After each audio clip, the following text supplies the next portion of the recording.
মুসলমানের ঘরে জন্ম নিয়া কোনো দিন ফজরের নামাজ পড়লা না, তুমি মুসলমান? তোমার আল্লাহ আছে, তোমার এক সৃষ্টিকর্তা আছে,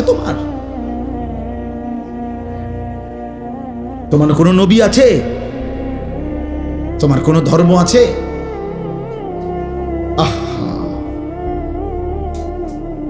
ইমানদারের সন্তান তো এত বড় নাফরমান হওয়ার কথা না। এমন মালিক তো ভুলার কথা না রে বাপ। সারাদিনে এক ওয়াক্ত নামাজ পড়ে নাই, এ কেমন মুসলমানের সন্তান? ওই বাবা মানে কেমনে, ওই মা রাঁধে কিভাবে, ওই স্বামী মানে কেমনে যার স্ত্রী কোনো নামাজ পড়ে না?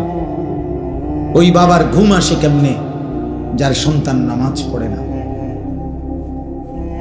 আল্লাহ নবী সাল্লাল্লাহু আলাইহি ওয়াসাল্লাম বলছেন, এশার নামাজ এবং ফজরের নামাজ যে পড়ে না, নবীজি বলছে সে মুনাফিক।